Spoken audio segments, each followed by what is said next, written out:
good evening, and welcome to Talk Sport, where football meets analysis, passion meets perspective, and headline tells a bigger story. This is Premier Sports Fan Center, and my name is Yinka Adebuyi. Friends call me the Doc around here. Tonight we unpack three major developments shaking the football world, and Tottenham's dramatic decision to sack Thomas Frank, Benjamin Sesko's last gasp heroics for Manchester United, and Cristiano Ronaldo's reported frustration in Saudi Arabia. A story that could reshape global football once again. This is not just about results, it is about pressure, legacy, ambition, and power. Let's begin in North London. And joining me tonight for the analysis of these beautiful topics and subjects of football is Pauloski. Paulo, you're welcome to the show. Yeah, thank you for having me. So we go straight into North London right now, and we're looking at Tottenham Hotspur sacking Thomas Frank. Panic on necessity. On 11 February 2026, Tottenham Hotspur dismissed Thomas Frank after only 8 months in charge. The final blow, a 2-1 home defeat to Newcastle, a result that leaves Spurs 16th on the league table, just 5 points above relegation zone. For a club that speaks about project and long-term vision, this feels like a sharp contradiction. You will agree with me. Was Frank the problem, or is Tottenham structure the real issue? We will find out very, very soon. Spurs have been stuck between ambition and instability for years. From Mourinho to Conte to Postecoglou, and now Thomas Frank. And now, was sacking Thomas Frank the correct football decision, or another example of Tottenham lacking patience and direction? Paulo. Well, I think it's both because I look at Tottenham Hotspur and what they've done. I think they've looked at other clubs, in the league, and they look at the team itself and the brand itself called Tottenham Hotspur. A team like Tottenham Hotspur should not be flirting with relegation.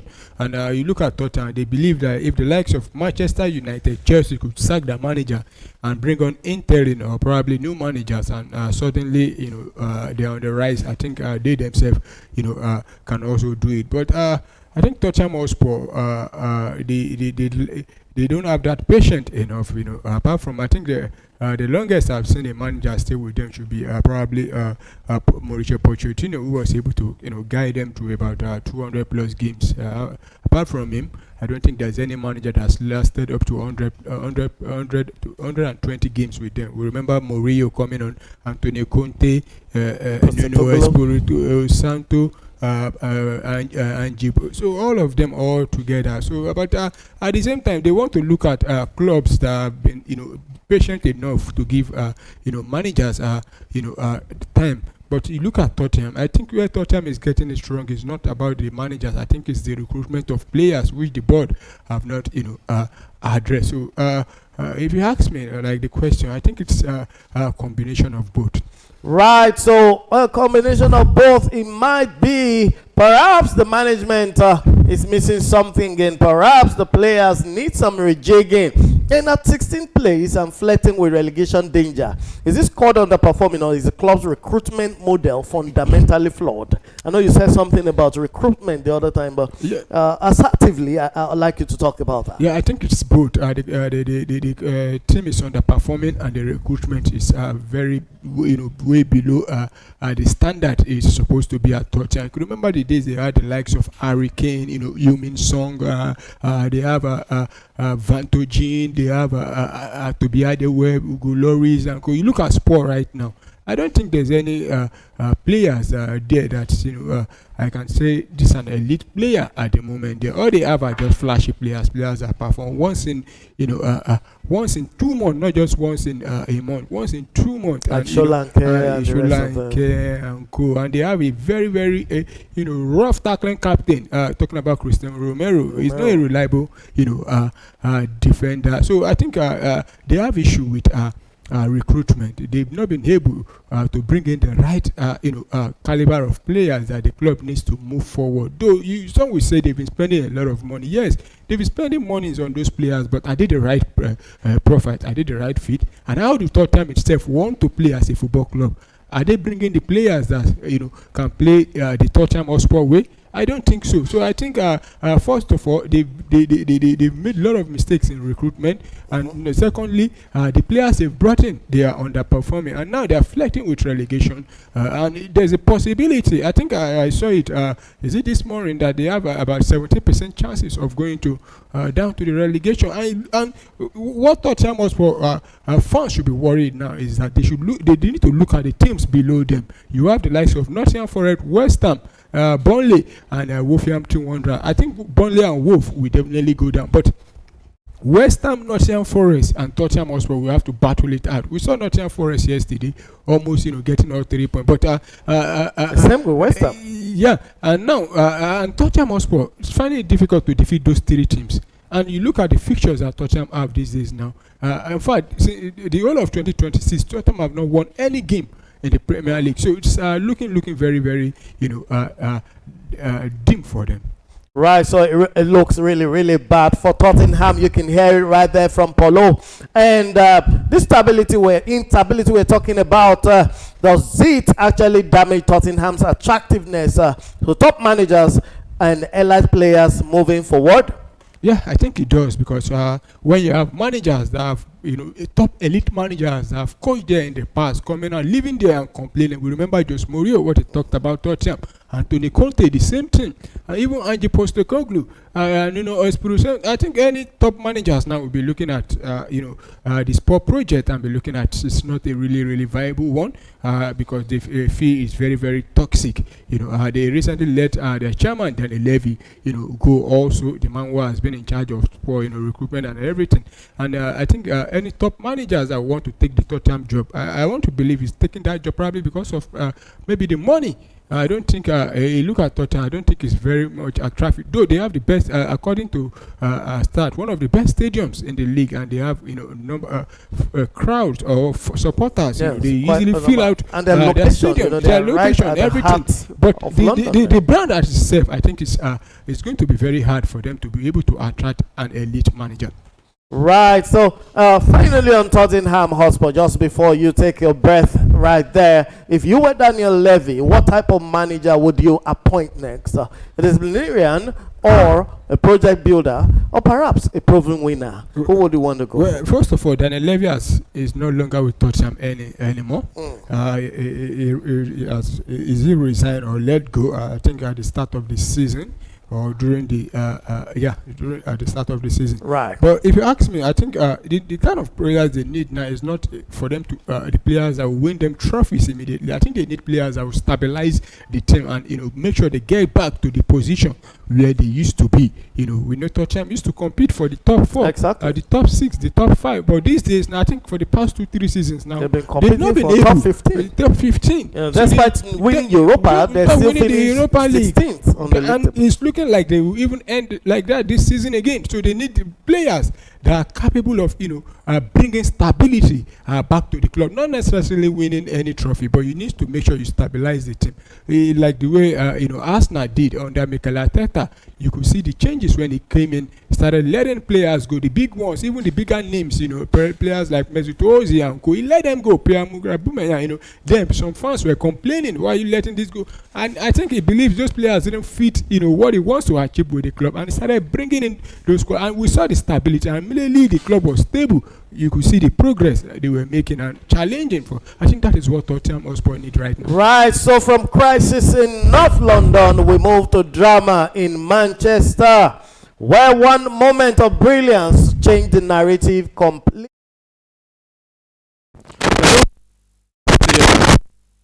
On the menu today, Chelsea at home to Burnley. Watchalong edition of our show. My name is Amaya Adeyemi.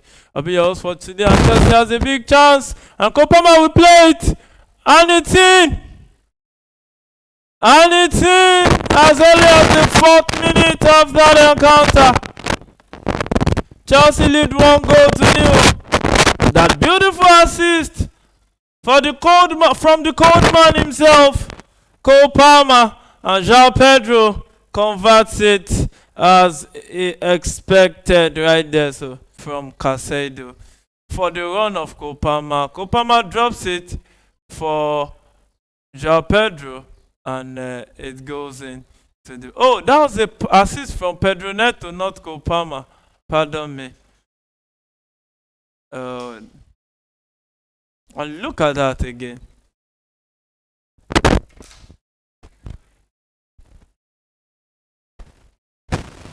Oh, look at that. He almost lost that chance. Oh, he almost lost it right there. So, we are checking again. We are checking for the goal. So let's see what VR will. Oh, the goal stands. The goal stands. So Chelsea lead 1-0 in that.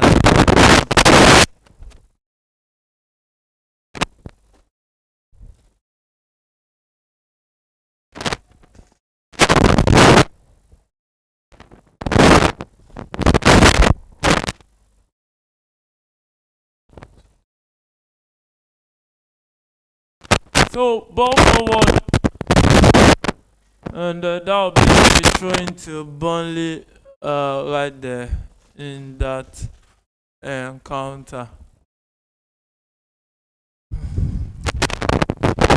So 6 minutes of the encounter, Chelsea now up 1-0. Goal scored by João Pedro, assist by Pedro Neto. What kind of pass was that?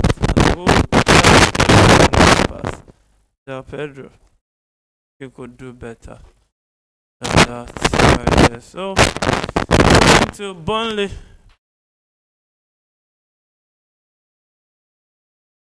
Ball cleared out. And what was this? Burnley attacking right there.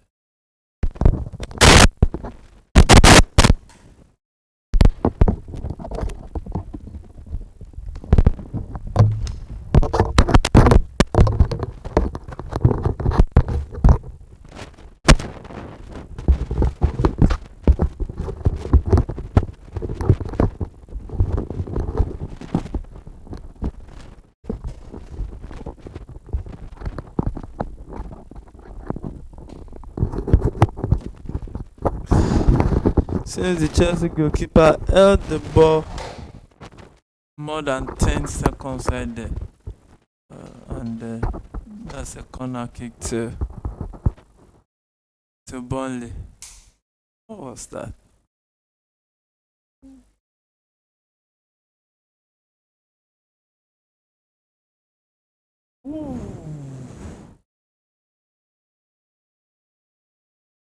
Ugo Chukwu had a good chance there, but his shot went off target right there.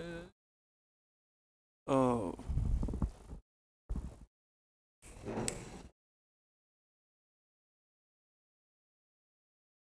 So goal kick to Chelsea.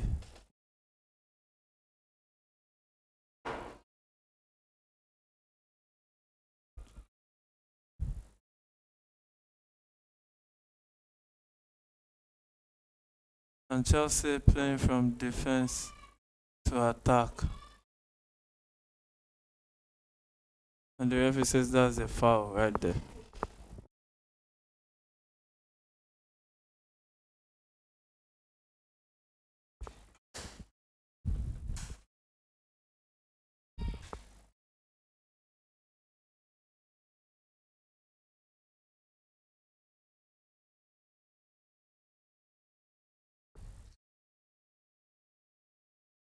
Sanchez with the ball right now.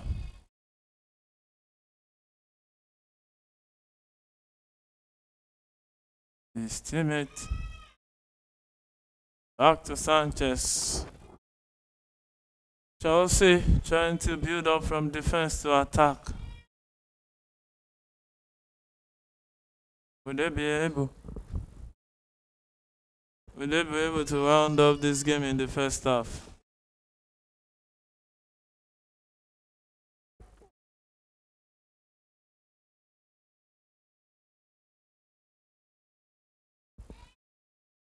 Pedro Neto finds Cole Palmer. Cole Palmer straight to Joao Pedro. Enzo will shoot! Oh, his shot went way off target. I think you could have set up that pass for Rhys James, Enzo Fernandez. Rhys James should have been a better option as far as I'm concerned.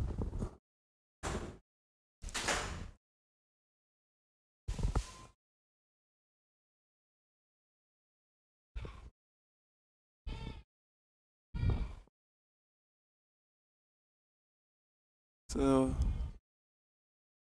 10th, 11th minute, 10th to 11th minute of that encounter, still Chelsea leading 1-0. And the Burnley guys are beginning to grow into this game.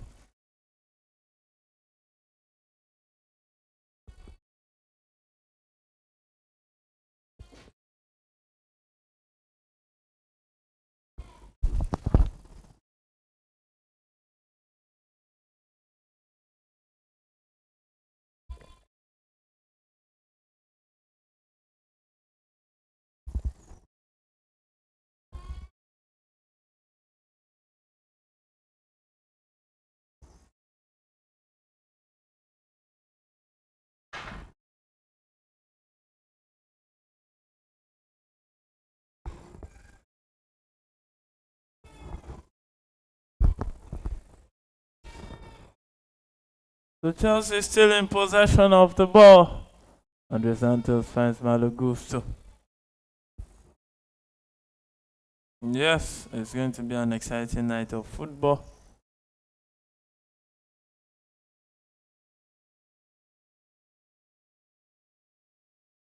So, Bayern Munich lovers, Bayern leading 2-0 against Eintracht Frankfurt, while Union Berlin lead 1-0 at home to Bayer Leverkusen, and Como leading 1-0 at Juventus. And it looked like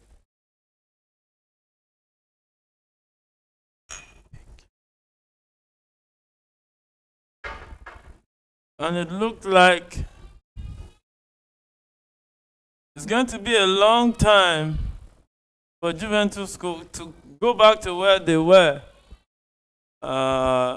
Chelsea has a corner kick to be taken at the 13th minute. Let's see what Chelsea will do with this one.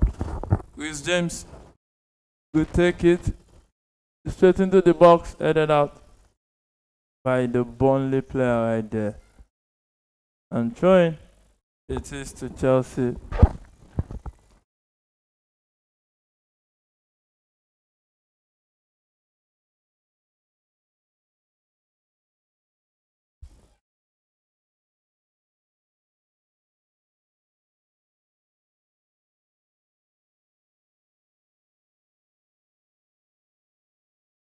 So Pedro Neto with the ball right here finds his teammate.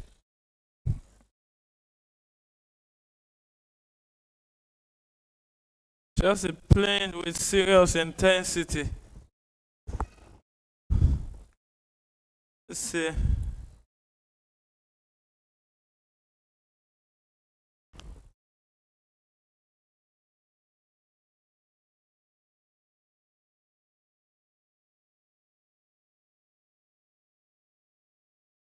Hannibal sends a long ball down the right. Drop header. And the Chelsea players close him down, and they had to foul Andre Santos right there.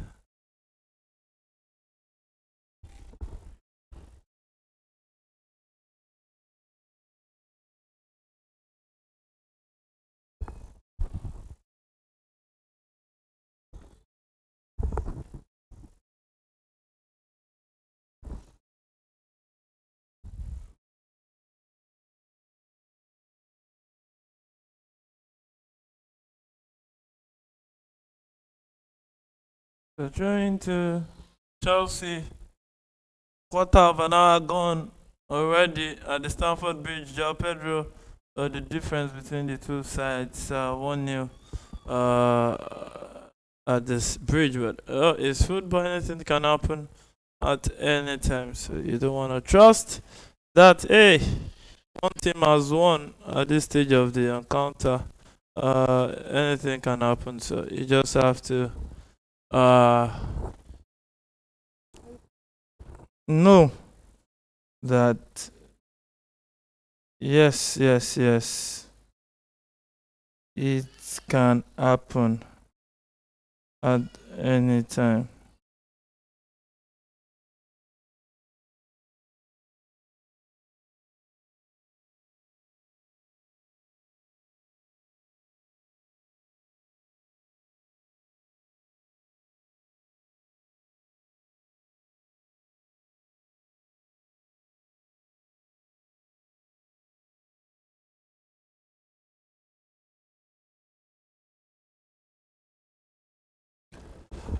And Chelsea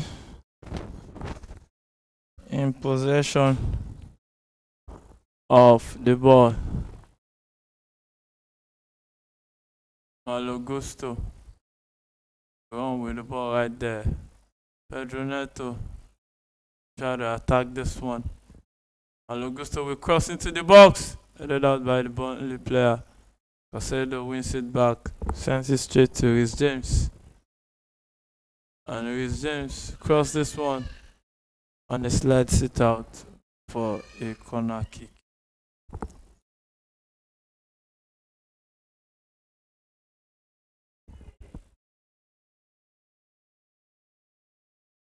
That was a cross by Reece James that the defender had to clear that one. And Chelsea has a corner kick.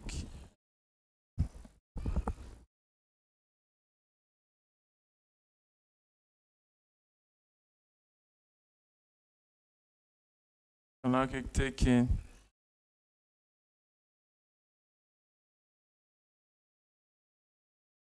Pedro Neto is the defender, tries to be tricky, finds Kopama. Kopama will shoot! And the defender heads it out for a corner kick.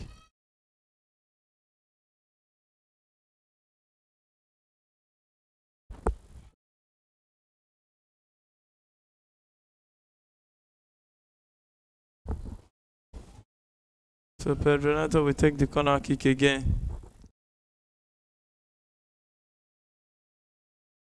Headed out by the Burnley defender. Kopama will chase. Still Kopama with the ball. Straight to Enzo. Back to Casedo. And Chelsea still keeping possession at this point in time.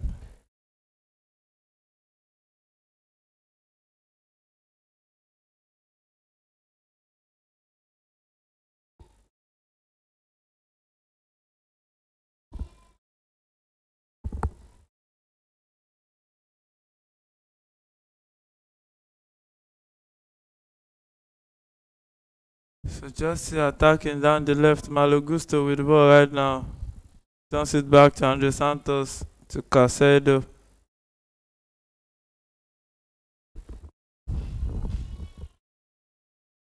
Enzo.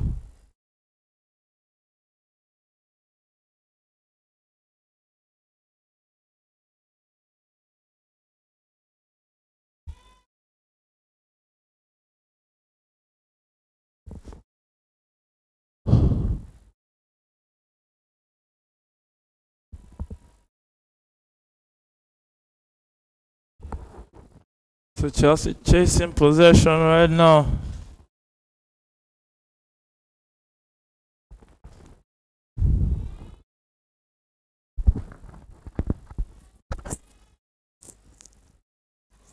Malo Gusto to Sanchez to Fofana. Fofana tries to clear. The opponent wins it back. Cannibal with the ball. That's a playing his teammate.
So you're welcome back. 24th minute of that encounter. Chelsea still leading 1-0.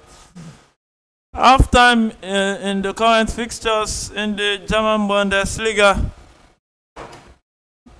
Bayer Leverkusen 2-0 in that one.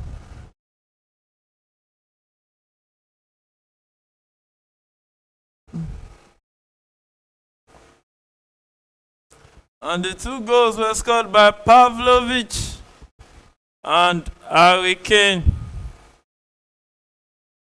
What a signing Harry Kane has been for Bayern Munich. What a signing.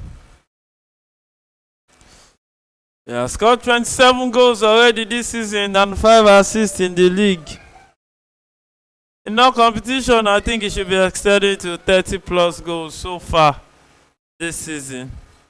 Miles ahead of the others on the goal scorers ranking. Wow.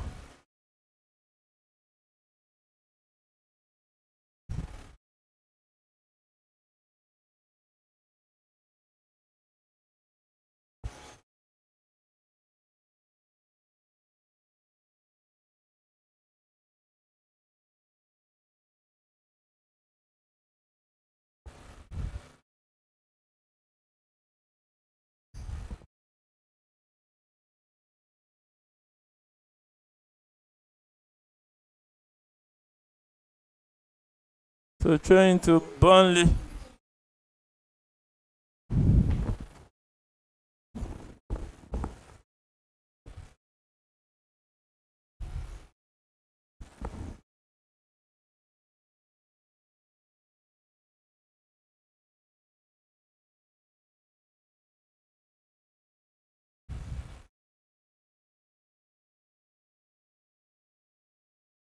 Burnley were attacked down the right and a long ball deflected by Malo Gusto right there. So trying to Burnley.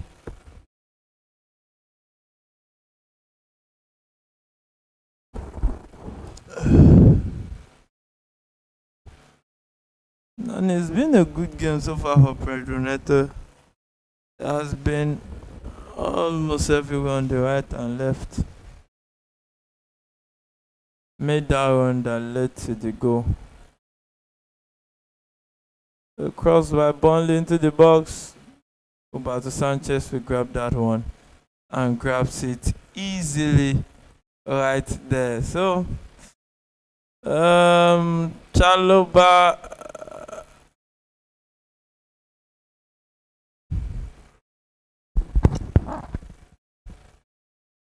Roberto Sanchez thanks a long one down the right with James. Let's it out to Joao Pedro. Kopama with chase and the defender clears. So it's James who wins the throw-in for Chelsea.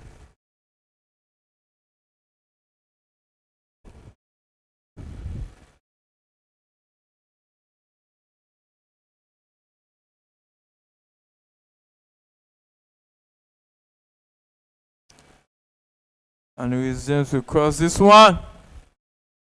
Oh, Pedro Neto missed it.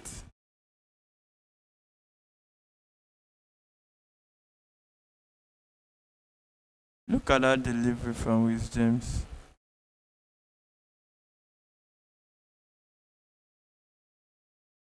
Look at that delivery.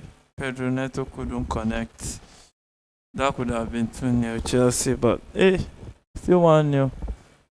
Burnley back in possession of the ball, so trying to build up from defense to attack. Long ball forward, straight to Andre Santos, but Burnley wins it back.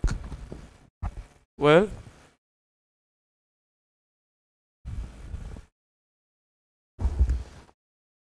let's see.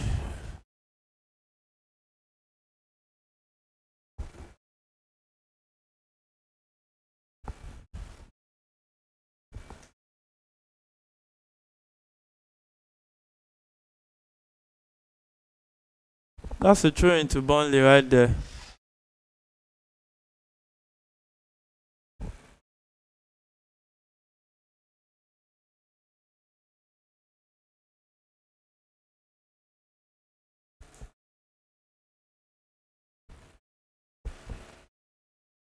Well, that's a free kick, not a throw into Burnley. And they will want to swing this one into the box.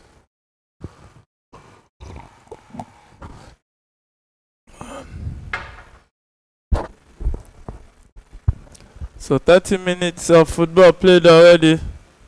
Still Burnley leading 1-0 at this point in time. Long ball into the box.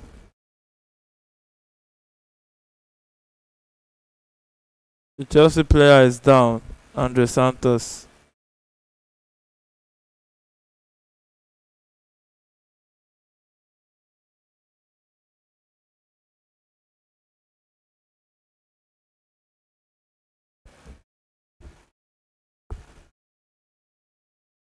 Leslie Gochukwu.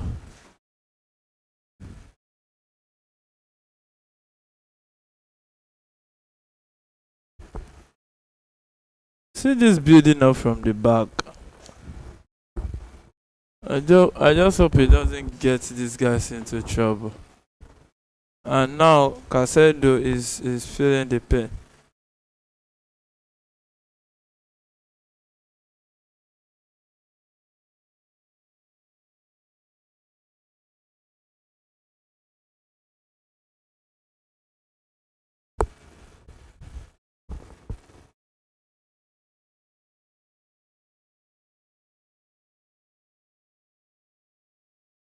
So Hannibal, the Tunisian, is now on a yellow card. Former Manchester United midfielder right there.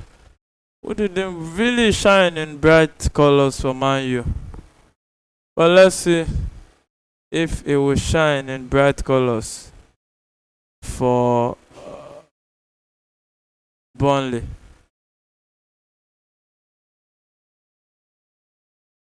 He has been a starter though for that side.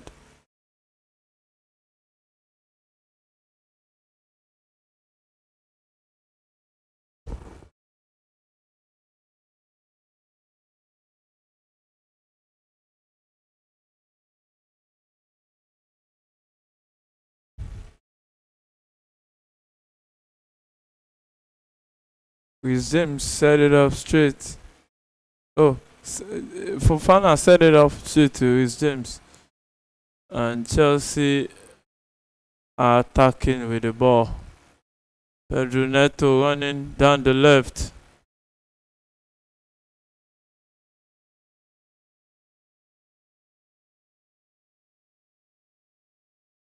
Fofana set it back to the goalkeeper.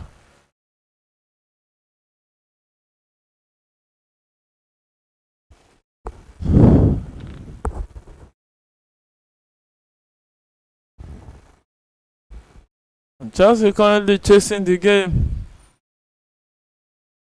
Wins back possession. Moises Caicedo. Oh, drops a blind spot pass. But that was a silly pass to drop.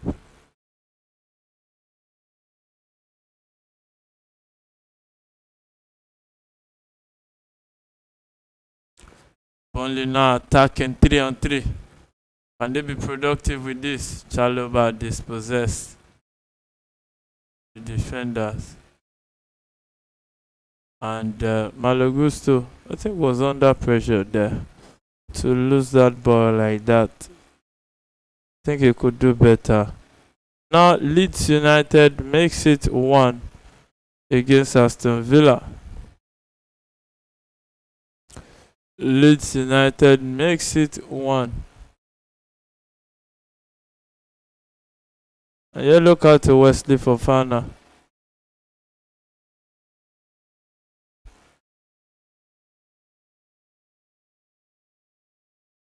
What tackle the guy had like that? That's a free kick in a dangerous area.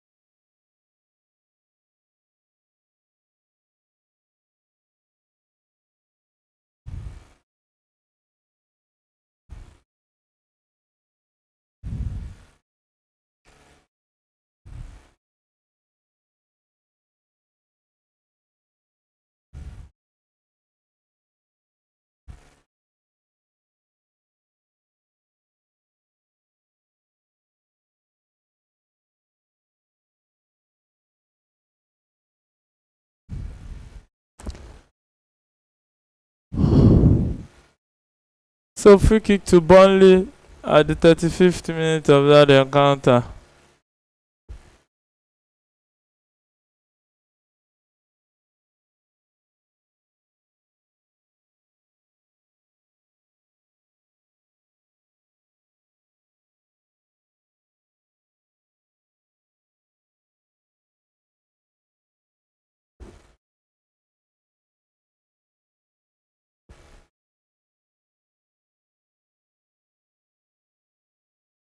Oh, that was a terrible free kick right there.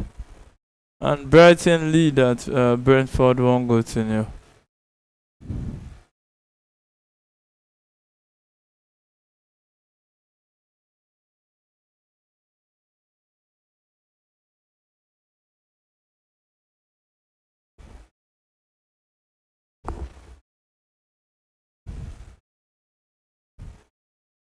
Roberto Sanchez.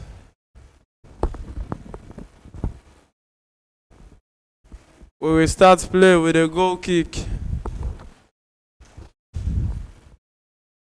Kopama set it up for João Pedro and he miskilled that one.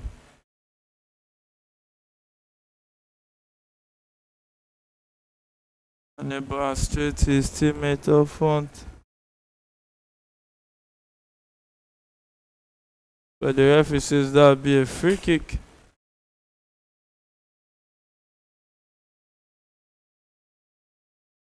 That looks more like a foul to me.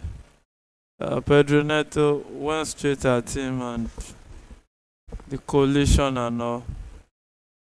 That was the result. So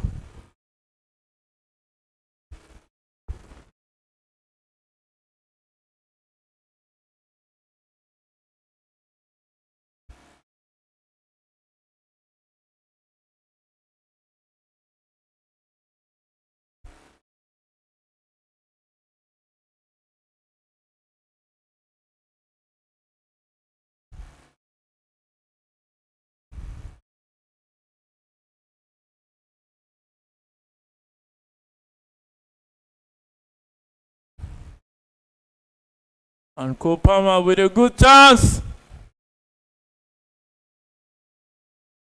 And he played it straight to the goalkeeper. I think his lack of pace let him down there. That could have been 2-0 to Chelsea. If it was Pedro Neto right there, I think there would be so much pace to take to the bank.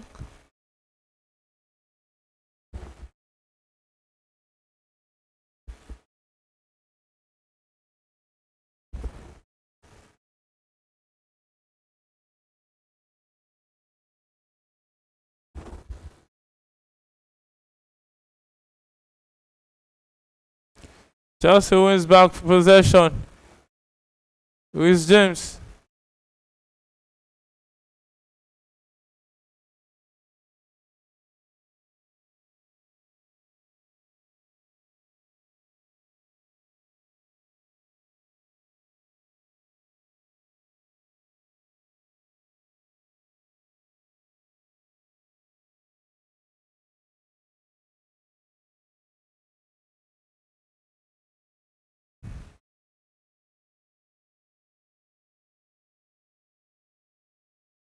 I think it was the ball with James touched right there. And why was the referee just raising an alarm? I had to calm down and look at that again.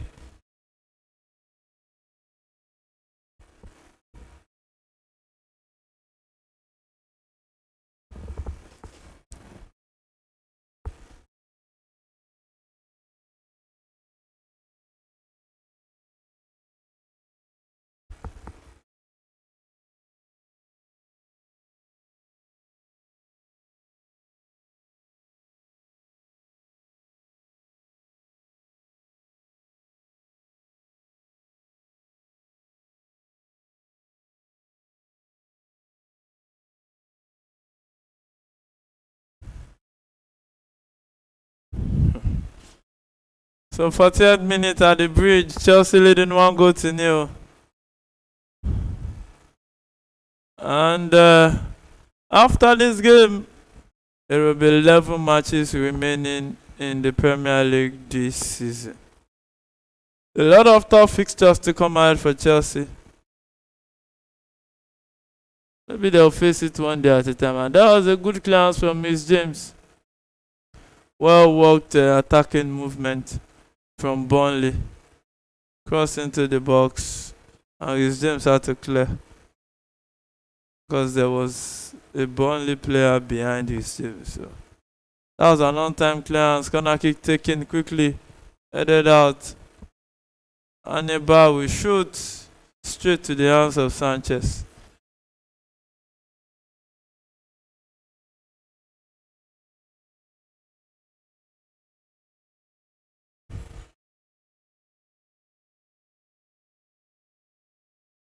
So, Chelsea back in possession, 41st minute it is. And yes, Chelsea looks comfortable, leading 1-0 in this one. But anything can happen at any point in time. Chelsea that could throw away a 2-goal lead can actually throw away a 1-goal lead. So, they need more goal cushion. And Enzo on the ball. Oh, Malo Gusto couldn't run at the end of that one. He couldn't get to the end of that one. Malo Gusto.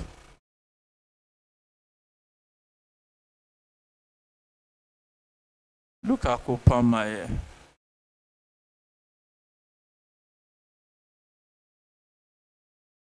I think pace let him down right there.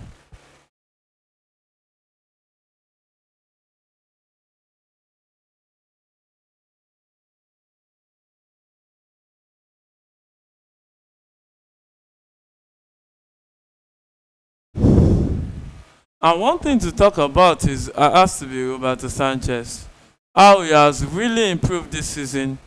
No error leading to goals so far this season for the young man. 9 clean sheets, second to only David Raya, who has practically the best defense in the league. And you just have to give it to Roberto Sanchez. Pedro Neto will attack down the right. Kopama with the ball. And we try to go past 3 defenders, but lost possession. And Enzo wins it back to Malo Gusto. Santos. Enzo straight. Santos once again with the ball. Pedro Neto. Straight to his teammate. Malo Gusto drops it off for Casado.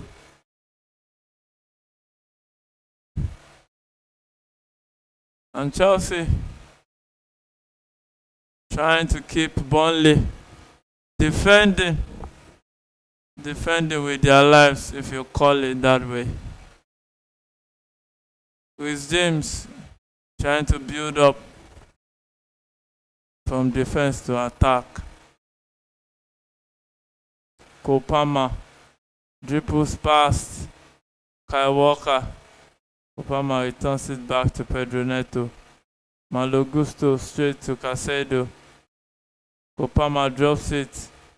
But hey, his pass went straight for a throw-in to Burnley. So, for the 4th minute of that encounter, it is still Chelsea leading 1-0 in that one. Now, Como is now leading 2-0 at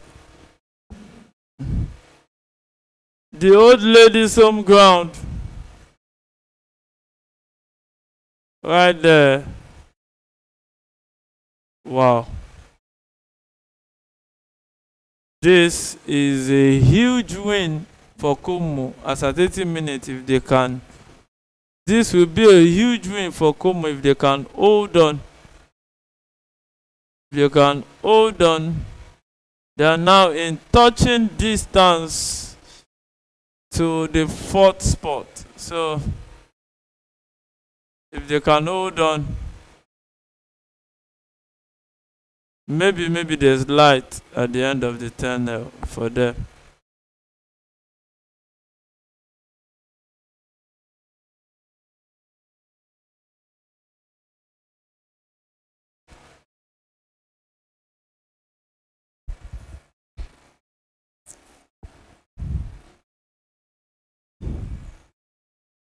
So, on the stroke of halftime already it is.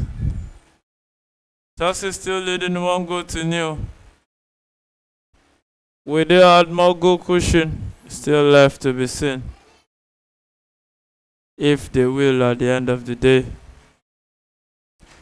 But as it stands,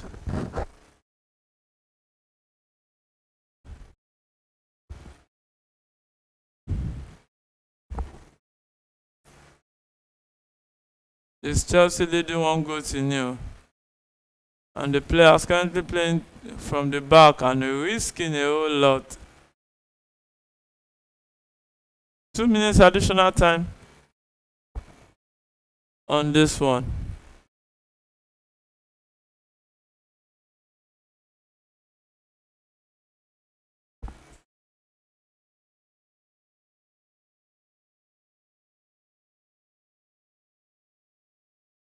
So Fofana, he turns it back. It's a long ball forward and it's a throwing corner kick to Burnley.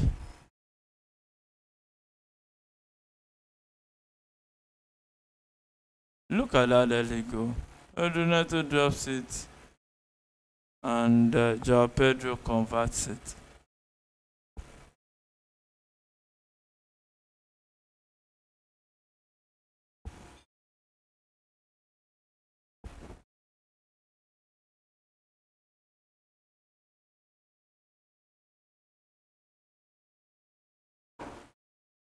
So free kick to Burnley.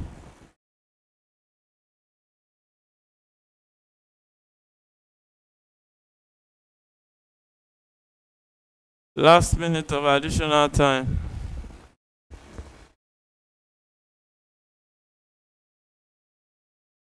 And Brighton makes it 2 against Brentford.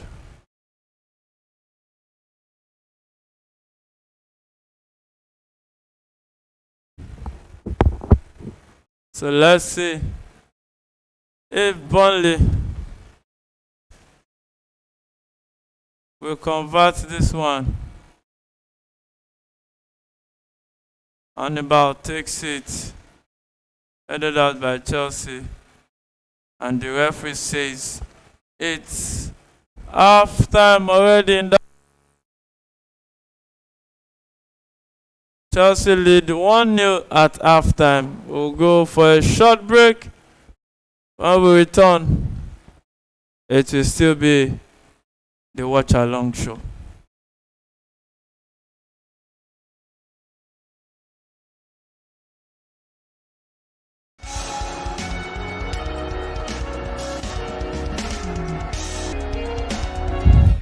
Hello, good evening, and welcome to Talk Sport, where football meets analysis, passion meets perspective, and headline tells a bigger story. This is Premier Sports Fan Center, and my name is Yinka Adeguyi. Friends call me the Doc around here. Tonight we unpack 3 major developments shaking the football world, and Tottenham's dramatic decision to sack Thomas Frank, Benjamin Sesko's last gasp heroics for Manchester United, and Cristiano Ronaldo's reported frustration in Saudi Arabia. A story that could reshape global football once again. This is not just about results. It is about pressure, legacy, ambition, and power. Let's begin in North London. And joining me tonight for the analysis of these beautiful topics and subjects of football is Pauloski. Paulo, you're welcome to the show. Yeah, thank you for having me. So we go straight into North London right now, and we're looking at Tottenham Hotspur sacking Thomas Frank. Panic on necessity. On 11 February 2026, Tottenham Hotspur dismissed Thomas Frank after only 8 months in charge. The final blow, a 2-1 home defeat to Newcastle, a result that leaves Spurs 16th on the league table, just 5 points above relegation zone. For a club that speaks be perhaps the management caliber of players that the club needs to move forward. Though some will say they've been spending a lot of money. Yes, they've been spending monies on those players, but are they the right profit? Are they the right fit? And how do Tottenham itself want to play as a football club? Are they bringing the players that can play the Tottenham Hotspur way? I don't think so. So I think first of all, they've made a lot of mistakes in recruitment, and secondly, the players they've brought in, they are underperforming, and now they are flirting with relegation. And there's a possibility. I think I saw it. Is it this morning that they have about 70% chances of going to down to the relegation? And what Tottenham Hotspur fans should be worried now is that they need to look at the teams below them. You have the likes of Nottingham Forest, West Ham, Burnley, and Wolverhampton Wanderers. I think Burnley and Wolf will definitely go down, but West Ham, Nottingham Forest, and Tottenham Hotspur will have to battle it out. We saw Nottingham Forest yesterday, almost getting all 3 points. But same with West Ham. Yeah, and now and Tottenham Hotspur.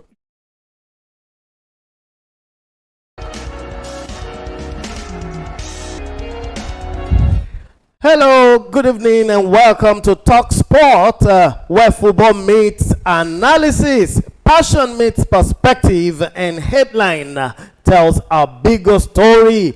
This is Premier Sports Fan Center, and my name is Yinka Adebuye. Friends call me the Doc around here. Tonight we unpack 3 major developments shaking the football world, and Tottenham's dramatic decision to sack Thomas Frank, Benjamin Sesko's last gasp heroics for Manchester United, and Cristiano Ronaldo's reported frustration in Saudi Arabia. A story that could reshape global football once again. This is not just about results. It is about pressure, legacy, ambition, and power. Let's begin in North London. And joining me tonight for the analysis of these beautiful topics and subjects of football is Pauloski. Paulo, you're welcome to the show. Yeah, thank you for having me. So we go straight into North London right now, and we're looking at Tottenham Hotspur sacking Thomas Frank. Panic on necessity. On 11 February 2026, Tottenham Hotspur dismissed Thomas Frank after only 8 months in charge. The final blow, a 2-1 home defeat to Newcastle, a result that leaves Spurs 16th on the league table, just 5 points above relegation zone. For a club that speaks about project and long-term vision, this feels like a sharp contradiction. You will agree with me. Was Frank the problem, or is Tottenham structure the real issue? We will find out very, very soon. Spurs have been stuck between ambition and instability for years. From Mourinho to Conte to Postecoglou, and now Thomas Frank. And now, was sacking Thomas Frank the correct football decision, or another example of Tottenham lacking patience and direction? Paulo. Well, I think it's both because I look at Tottenham Hotspur and what they've done. I think they've looked at other clubs, in the league, and they look at the team itself and the brand itself called Tottenham Hotspur. A team like Tottenham Hotspur should not be flirting with relegation. And you look at Tottenham, they believe that if the likes of Manchester United, Chelsea could sack the manager and bring on interim or probably new managers, and suddenly they're on the rise. I think they themselves can also do it. But I think Tottenham Hotspur they don't have that patience enough. Apart from, I think the longest I've seen a manager stay with them should be probably Mauricio Pochettino, who was able to guide them to about 200 plus games. Apart from him, I don't think there's any manager that's lasted up to 120 games with them. We remember Mourinho coming on, Antonio Conte, Nuno Espirito Santo, and Jibo. So all of them all together. So, but at the same time, they want to look at clubs that have been, patient enough to give, managers, time. But you look at Tottenham. I think where Tottenham is getting it strong is not about the managers. I think it's the recruitment of players, which the board have not, addressed. So, if you ask me, like the question, I think it's a combination of both. Right, so a combination of both. It might be perhaps the management is missing something, and perhaps the players need some rejigging. And at 16th place and flirting with relegation danger, is this squad underperforming or is the club's recruitment model fundamentally flawed? I know you said something about recruitment the other time, but assertively, I'd like you to talk about that. Yeah, I think it's both. The team is underperforming and the recruitment is very, way below the standard is supposed to be at Tottenham. I could remember the days they had the likes of Harry Kane, Heung-min Song, they have Van Tojin, they have Toby Adeweb, Ugo Loris, and you look at Sport right now. I don't think there's any players there that I can say players. All they have are just flashy players that perform once in 2 months, not just once in a month, once in 2 months. And Sri Lanka and co. And they have a very, very rough tackling captain. Talking about Cristiano Romero, he's not a reliable defender. So I think they have issue with recruitment. They've not been able to bring in the right. Does it actually damage Tottenham's attractiveness to top managers and allied players moving forward? Yeah, I think it does, because when you have managers that have, top elite managers that have coached there in the past, coming and living there and complaining. We remember Jose Mourinho, what he talked about Tottenham. Anthony Conte, the same thing. Even Ange Postecoglou, I think any top managers now will be looking at, the sport project and be looking at it's not a really, really viable one because the fee is very, very toxic. They recently let their chairman, Danny Levy, go also, the man who has been in charge of sport, recruitment and everything. And I think any top managers that want to take the Tottenham job, I want to believe he's taking that job probably because of maybe the money. I don't think a look at Tottenham. I don't think it's very much attractive. Though they have the best, according to Start, one of the best stadiums in the league, and they have Hello viewers, and welcome back. It's still the game between Chelsea and Burnley, and I still remain Afolabi, your host. And Chelsea had a good chance with Kopama. Which Kopama couldn't convert. I think he caught him on the second leg there. And he brushed the back of his foot. I don't think the referee will give that as a penalty. Because he got to the ball first before getting to Kopama.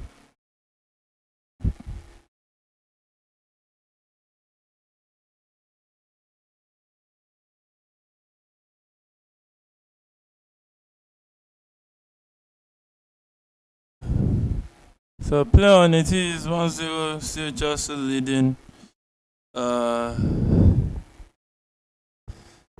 And that one.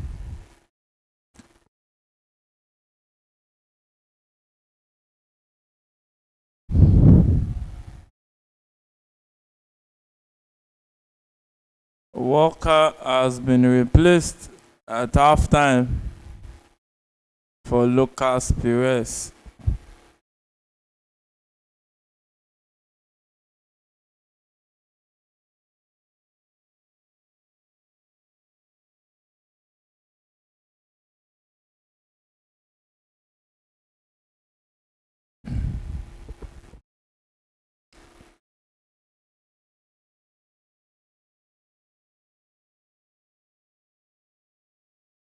And Reece James with the ball right here with a cross into the box. Headed out by the Burnley player. Pedro Neto will keep play. To Malo Gusto.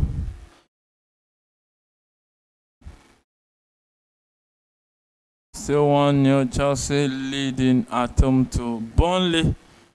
And Aston Villa is trailing 1-0. At home to Leeds United, and Brentford is still trailing 2-0 to Brighton and Wolves Albion. Lens is 1-0 leading Monaco at home. Bayern Munich made it 3, so Bayern 3-0 already. So 49 minutes in that Chelsea game, Chelsea attacking. Pass from Enzo blocked. I think he could do better with that pass right there. he needs to do better. Really do better. Right there, and throwing to Burnley. 49 minutes of that encounter. Betis Rayo Vallecano still 1-1 in that La Liga fixture. And Como defeated Juventus 2-0. That one ended already, in case you are just joining us. And Burnley will try to build from defense to attack.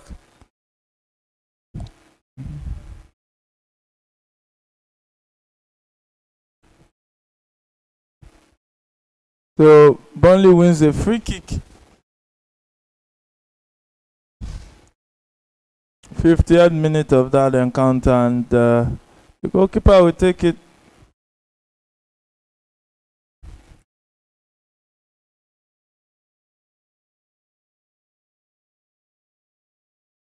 Estevao in the stadium. Not dressed today.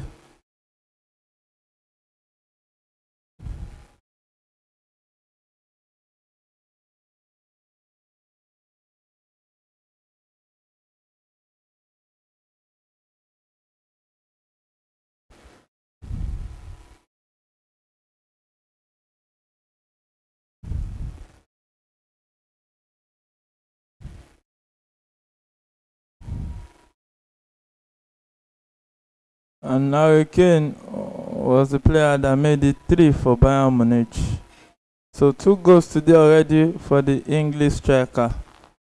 What a player he has been for Bayern Munich. Scoring goals right, left, and center. He just knows how to score goals. Just have to give that to him. Eintracht Frankfurt converted their penalty, so 3-1 it is against Bayern right now.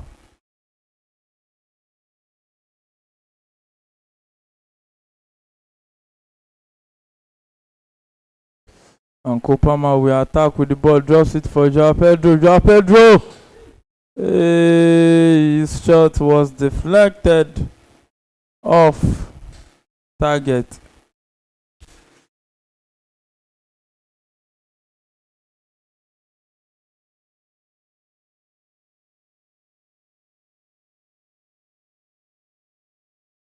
Oh.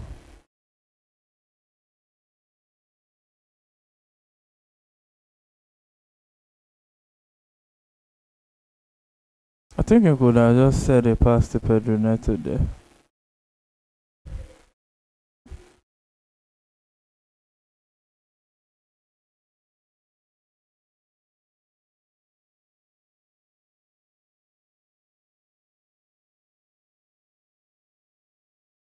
You don't push a player like that and complain as if the referee was wrong to say it's a free kick. The player on motion, you push like that. Doesn't make sense. That's a clear push.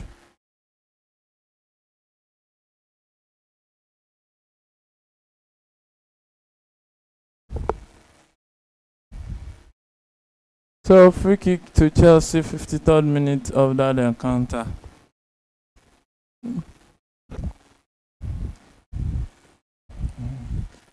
And a quick look at Chelsea's a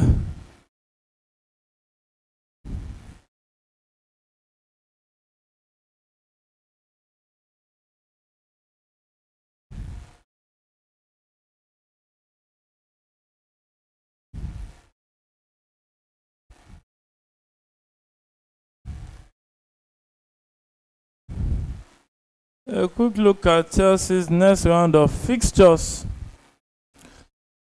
And it will be an exciting one. The next Premier League fixture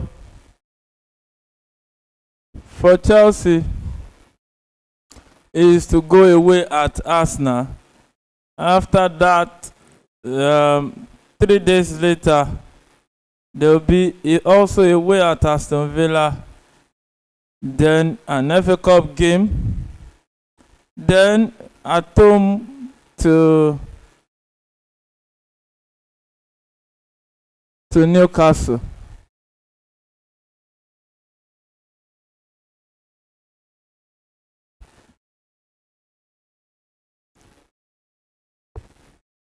So those are the next 4 fixtures for Chelsea. Then also going away at Everton. So that is the fixtures for the month of March in the Premier League and FA Cup for Chelsea.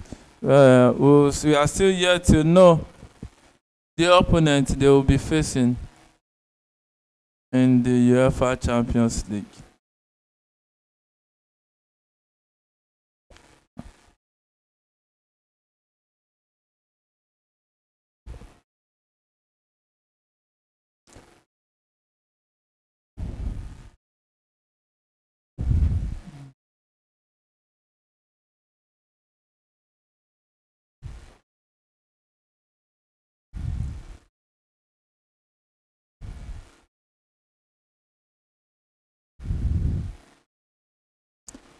And Burnley currently languishing in 19th position.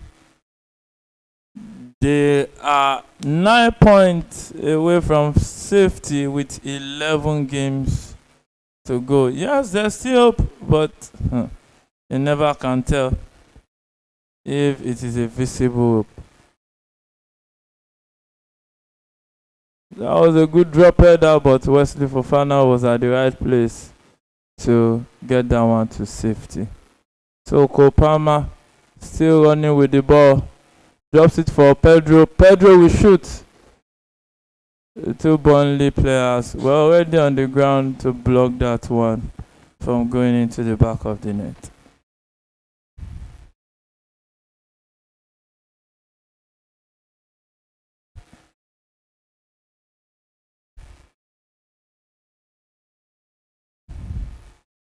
Look at that cross. Dropped the header, but Fofana was there to clear it.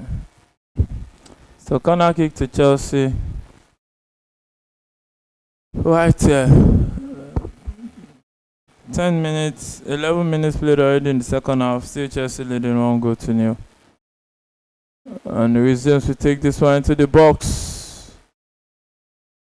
Oh, the referee says there's an infringement there. So that will be a free kick to Burnley.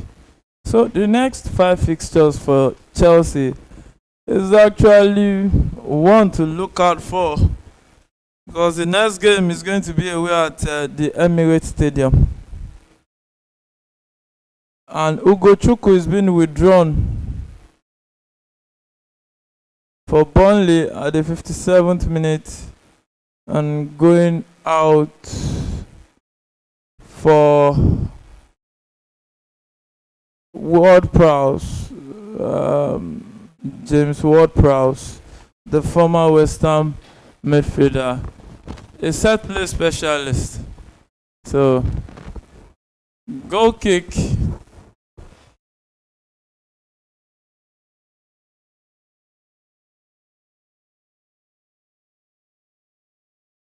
Oh man, that was a foul. I think an elbow to the rib of Wesley Fofana.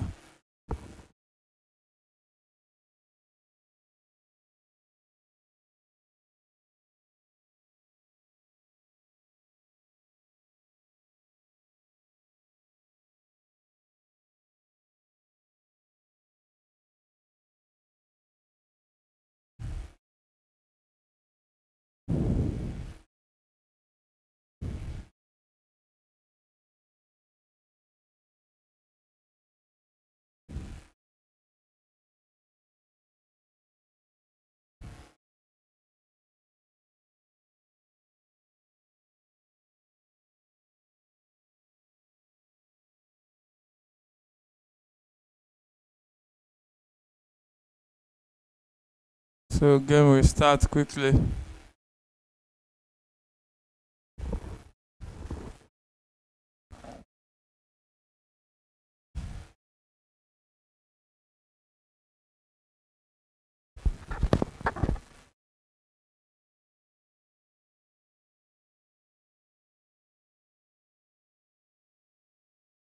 Pedro Neto attacking down the left, cross straight into the middle.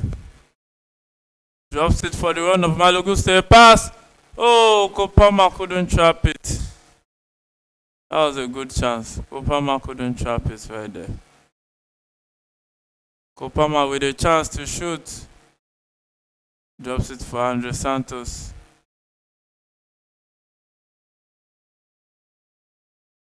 Pass was Fofana was intercepted. And Kopama to Malo Gusto. Kopama turns.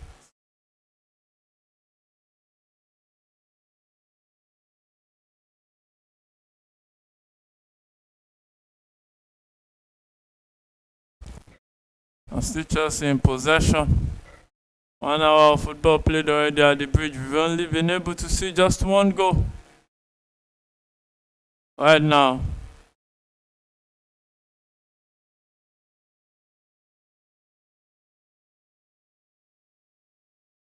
Still Chelsea in possession, close to the box.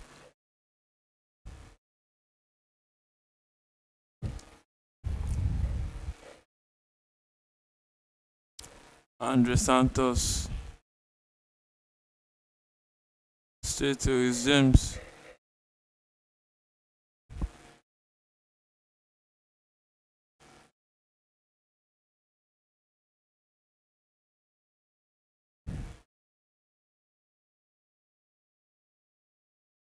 Moises Caicedo will link up to James down the right.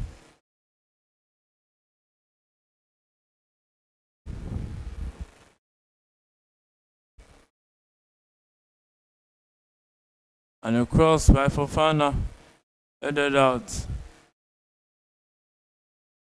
Still Chelsea in possession. It's James with the ball.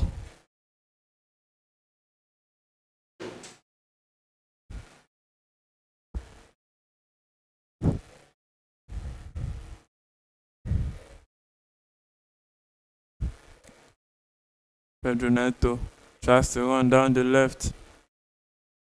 Cross back. Andre Santos to Chalobah. Tries to pick with James, lost possession. And Burnley will attack. But possession recovered fast.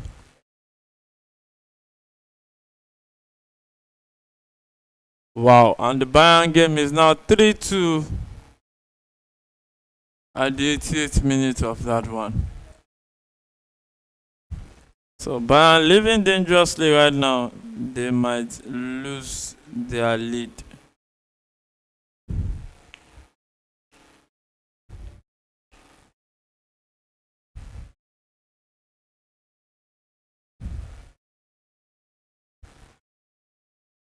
So Leeds still leading 1-0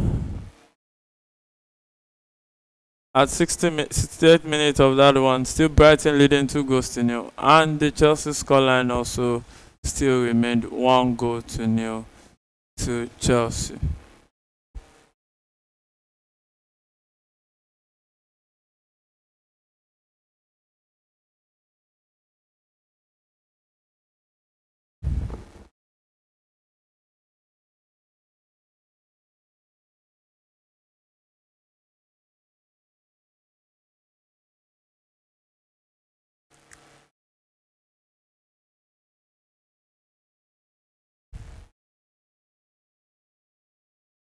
And Pedro Neto was caught in an offside position right there.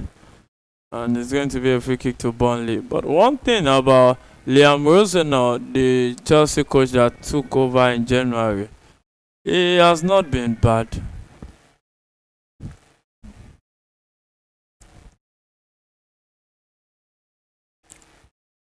He could have left it for Enzo. Enzo was there to finish up, but I think lack of communication right there.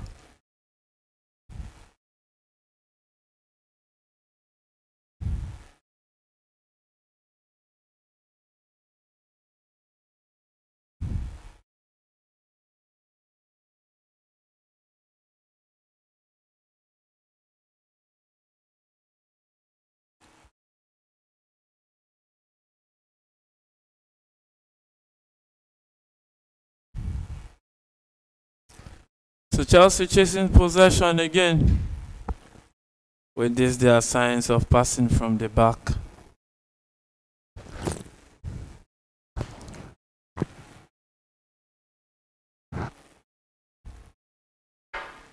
Wow. Drama in the Bundesliga.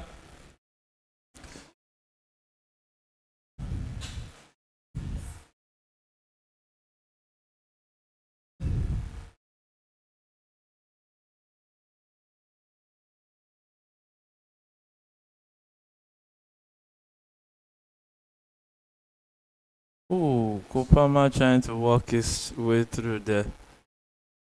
And what a game of football in the Bundesliga.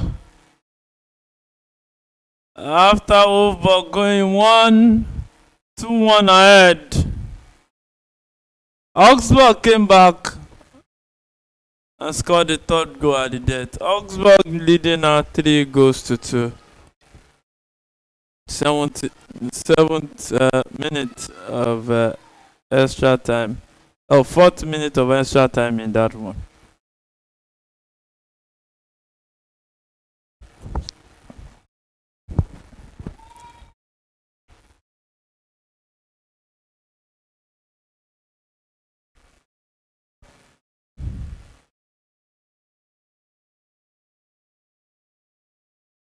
So corner kick to Chelsea.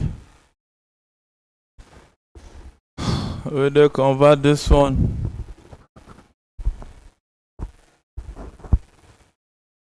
Takes it. Ooh. That was really close. Pedro's header went agonizingly wide right there. Oh man.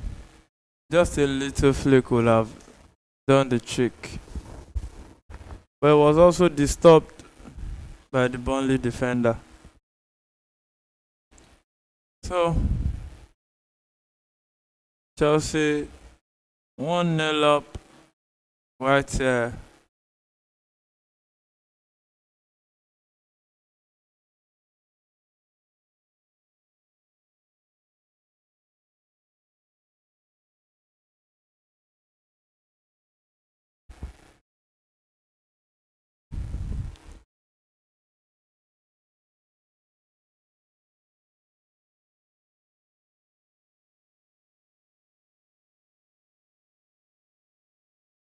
That's a good clearance by Santos.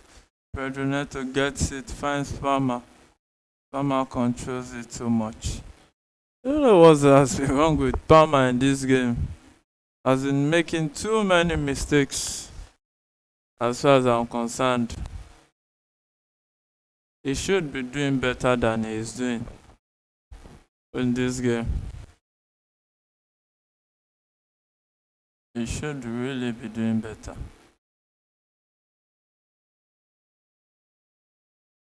Malo Gusto finds Pedro Neto. Malo Gusto has a chance. How on earth did he choose to pass there? He could have just gone at goal. I trust Marco Carella. These are some of the things he does.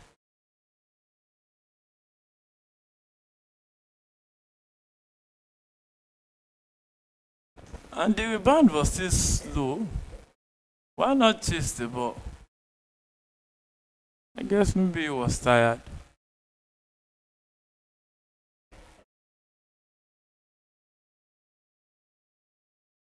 The 9 corner kick played already in this encounter. Chelsea had 7 and couldn't convert any of the 7 corner kicks.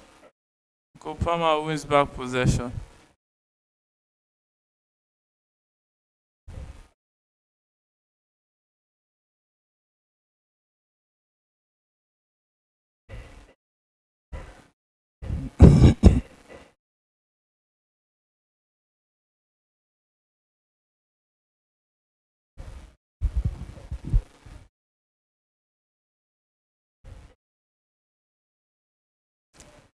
Santos right there.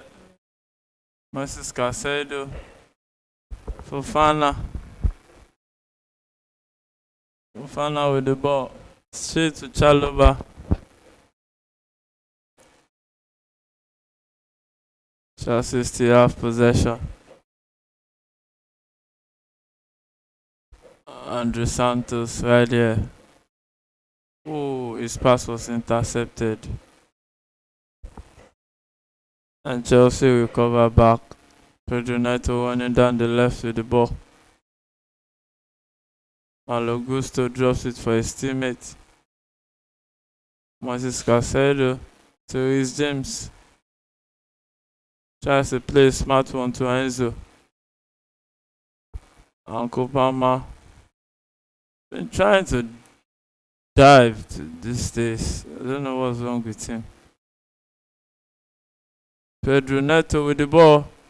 With a cross. Reece James gets it.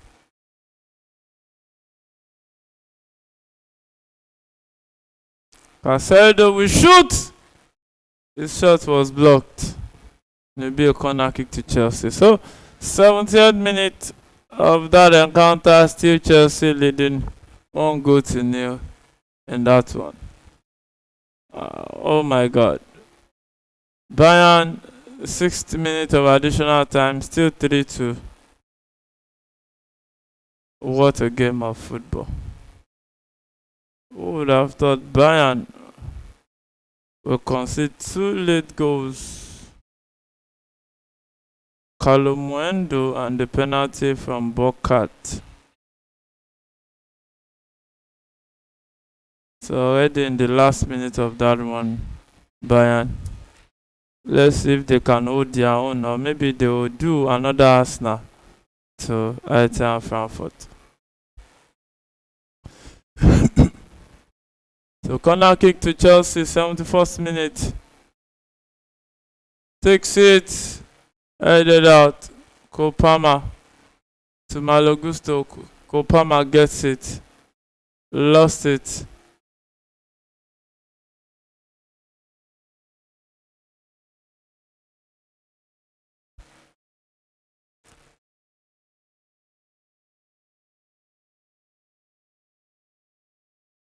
So the referee says free kick to the Burnley player right there. Another player that has done well today, you can't take it away from Wesley Fofana. He has been really giving in top performances week in, week out.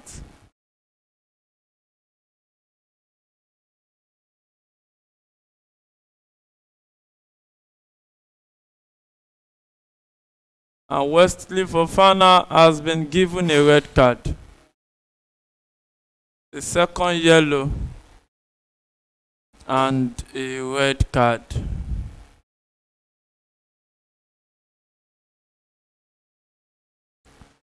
Wow.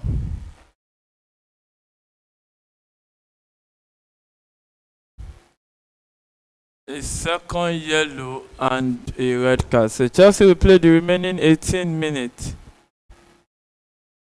with a man down. So who will be the sacrificial lamb now that Fofana has been out despite performing very well today? That's what we keep talking about.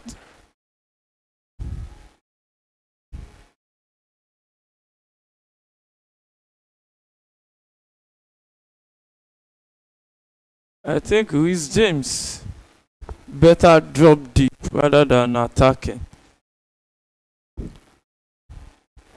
Because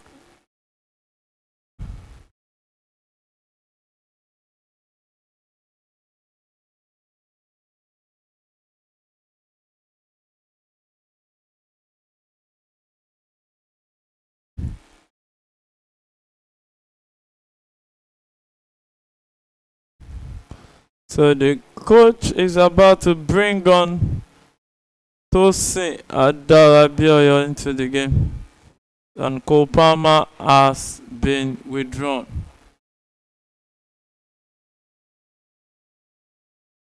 And he looks disappointed. Seems he's really enjoying himself on the field right there.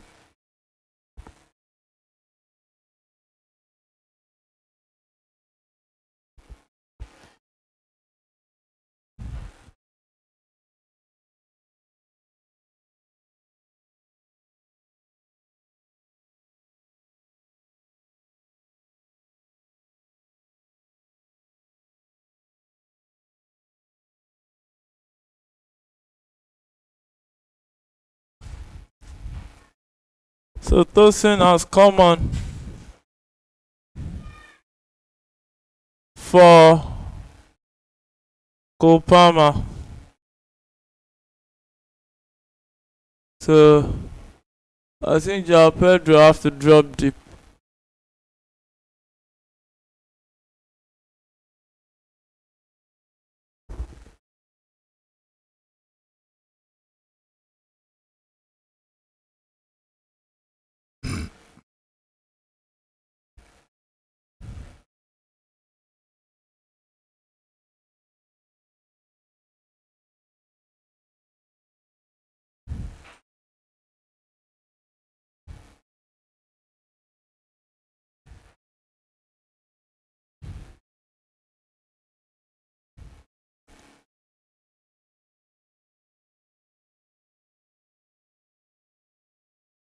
And that means that yellow card means that red card means Wesley Fofana will miss the game against Arsenal, and that will be a massive miss for Chelsea because he's one of those go-to guys defensively. But let's see how the Chelsea manager will twerk his team and see if he can make out something to cover up the absence of Wesley Fofana, who for me has been the best defender for Chelsea so far this season. Right here. So let's see what the coach will come up with in that encounter. But they still need to salvage this one first. Going to the Emirates right now is going to be a difficult matchup. But the boys are up to task for an Arsenal that is dropping points right, left, and center. So Hannibal with the ball will cross this one deep. And I think that should be an offside if I'm not mistaken. Oh, that's not an offside. Oh.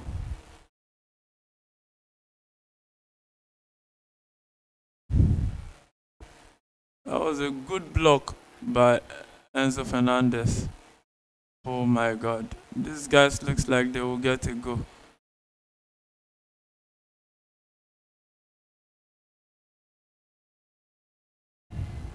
Ooh.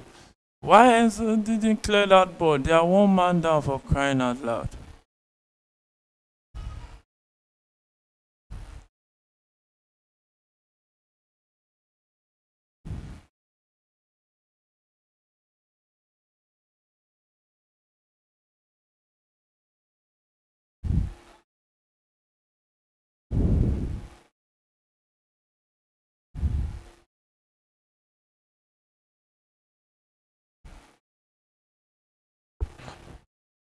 So since the red card to Fofana, it has been Burnley attacking Chelsea back to back, trying to salvage the situation. Maybe they can get something from the bridge.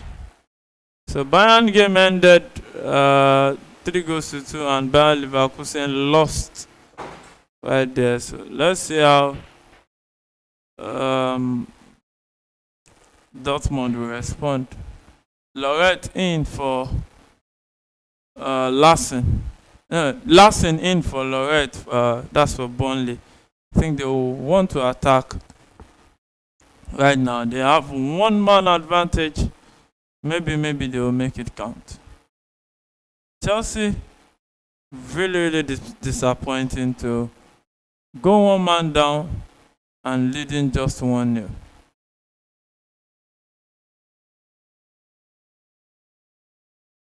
So let's see how organized they are defensively. So Burnley attacking, and the number 10 will shoot, but his shot went way off target right there. Way off target. And double substitution for Chelsea. Arthur is coming on. And Liam Delap.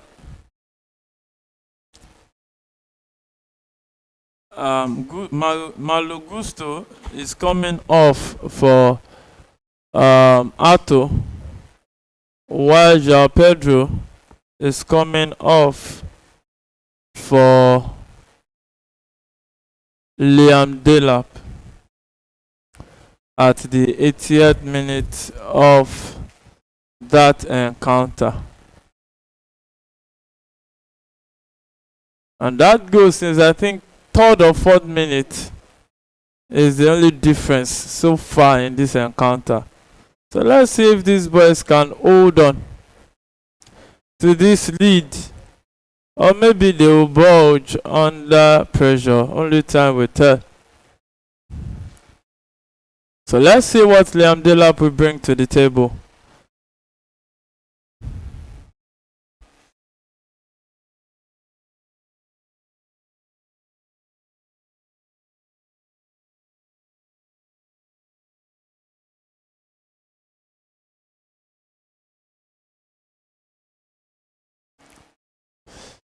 So Chelsea attacking down the right.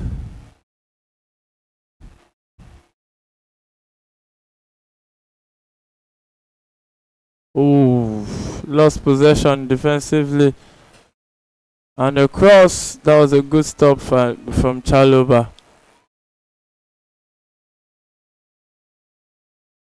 And Andre Santos. I think that's unable to the mouth.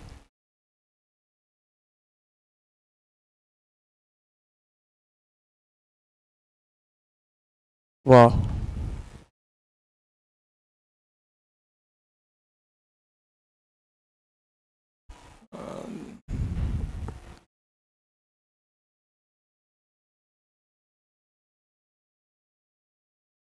Look at that full stretch from Chalobah.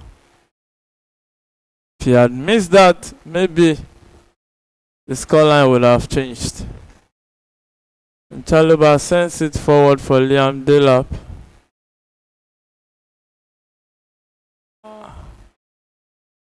And Burnley will try to take advantage of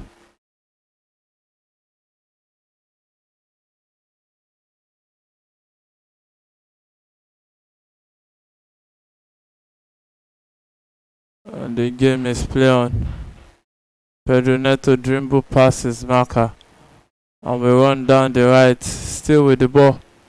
Pace past his marker, drops the ball into the box, and a shot by Ato.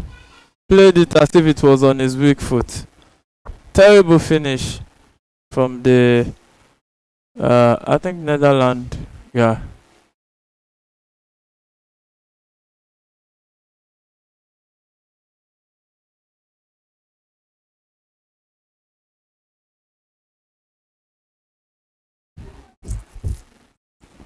I don't think that's a foul. I think he dived right there. So double substitution for Burnley again. They like to throw everything they have at Chelsea.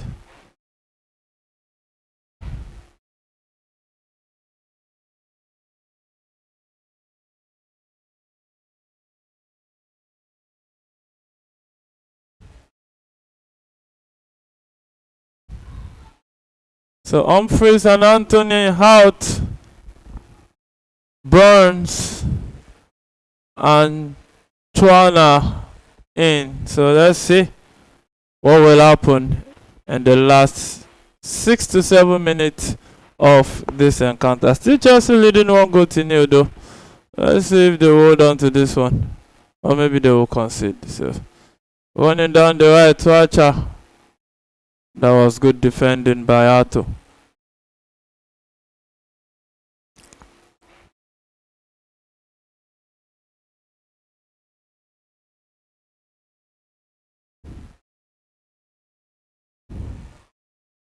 And a cross into the box. That was a good save by Roberto Sanchez on that one. Another long ball, looping ball.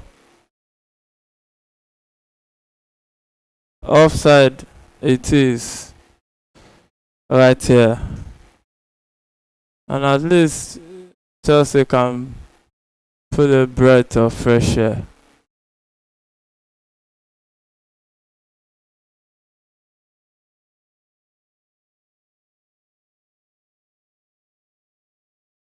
That was a strong right arm by Roberto Sanchez, but also a risky one because he could have parried it straight into the hand of the opponent. So Roberto Sanchez about to take a free kick. And he takes it fast. Flicks it on to Enzo, and it's going to be a throw into Chelsea. Already in the 86th minute of that encounter.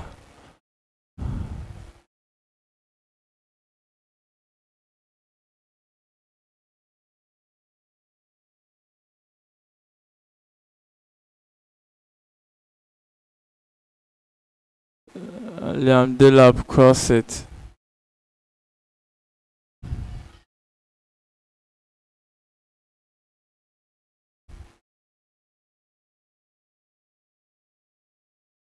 Chelsea are back defending.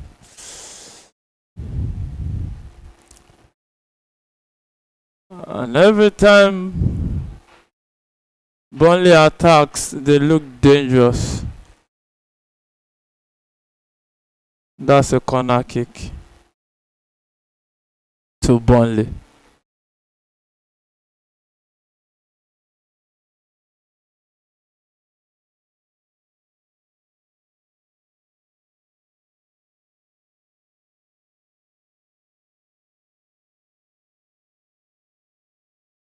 And a cross into the box.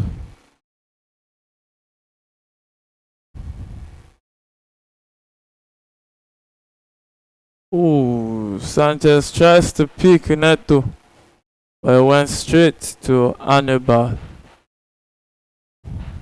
And definitely Burnley will try to attack. I think you could have just calmed down, let the guys out of your box, and we start play.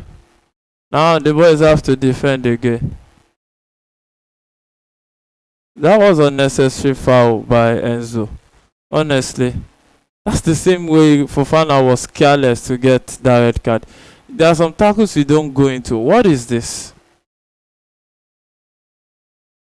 He beats you already. Just let him be.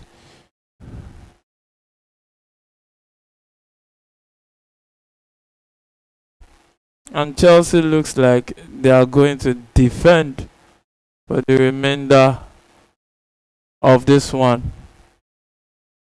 Achipong and Momodu Sa is about to come on for Reece James and Pedro Neto.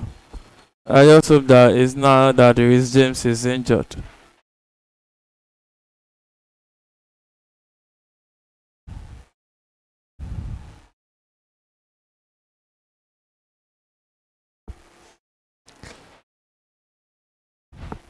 We just really hope that Reece James is fine. It looks to be fine.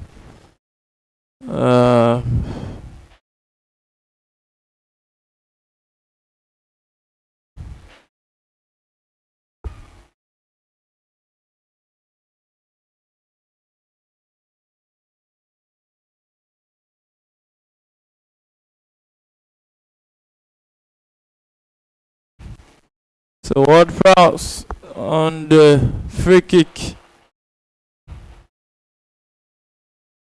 So let's see. And the cross. Oh! That was really close, but offside flag was up.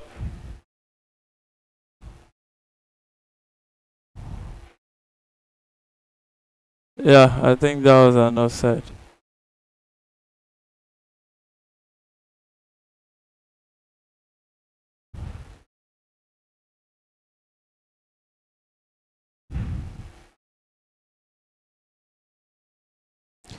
So already in 98th minute of that one.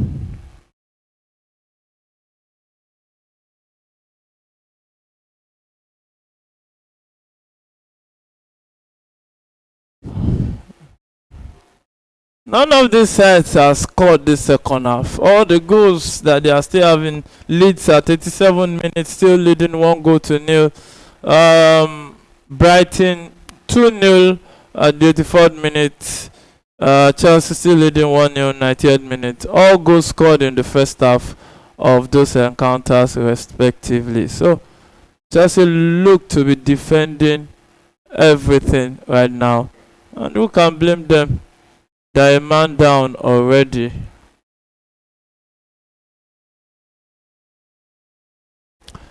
So let's see if there'll still be goals in this one.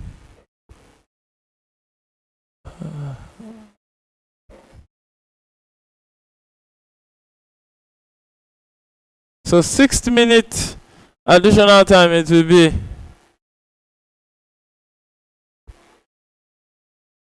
And Aston Villa just got one back.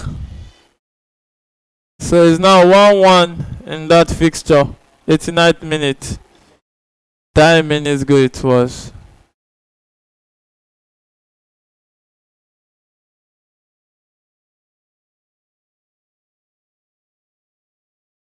Oh, that goal will at least give them a sigh of relief. You don't want to go into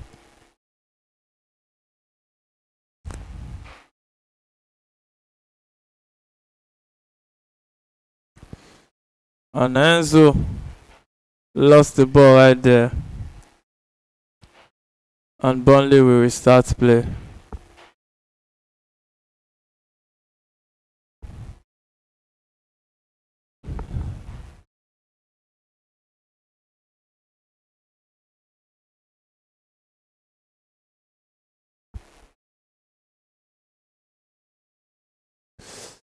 And a long ball forward.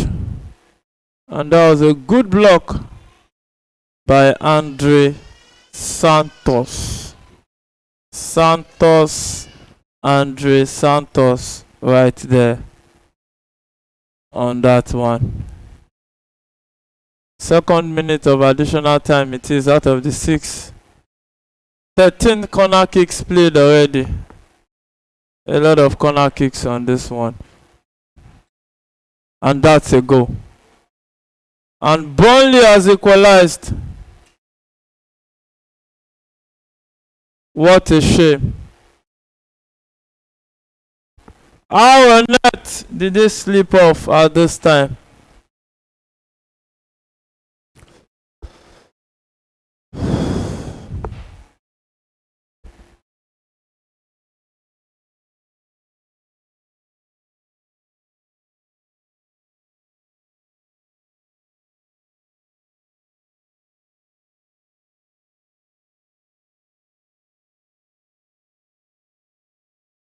How on earth did they leave him unmarked?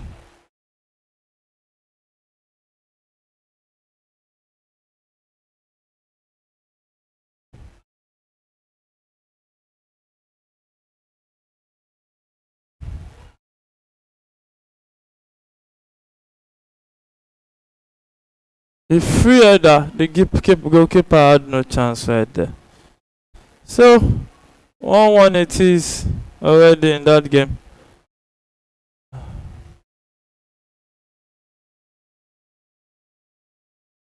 Terrible performance from Chelsea today. Really terrible. They had chances to make it too.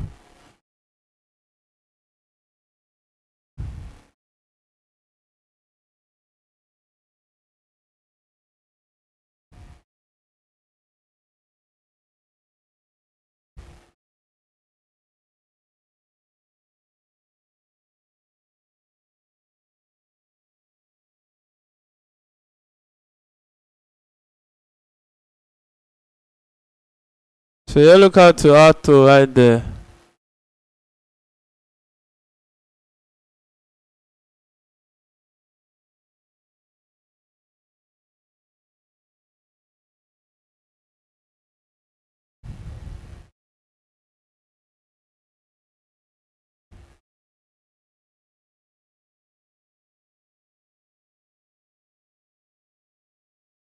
What a shame.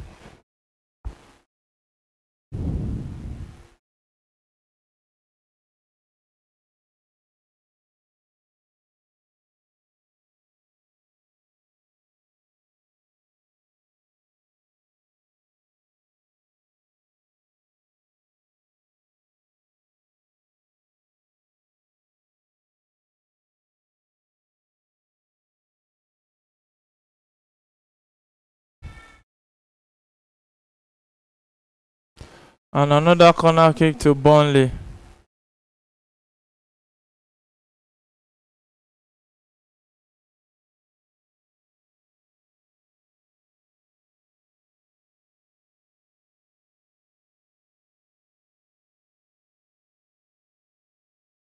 Another free header.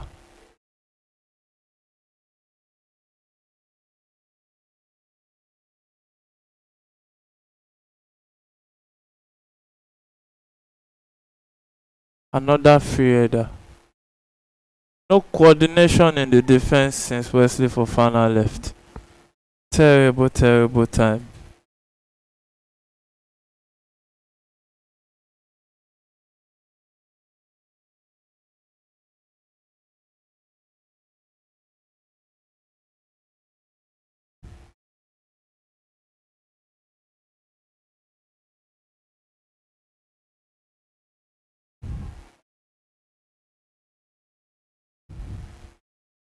What was this from Liam Delap?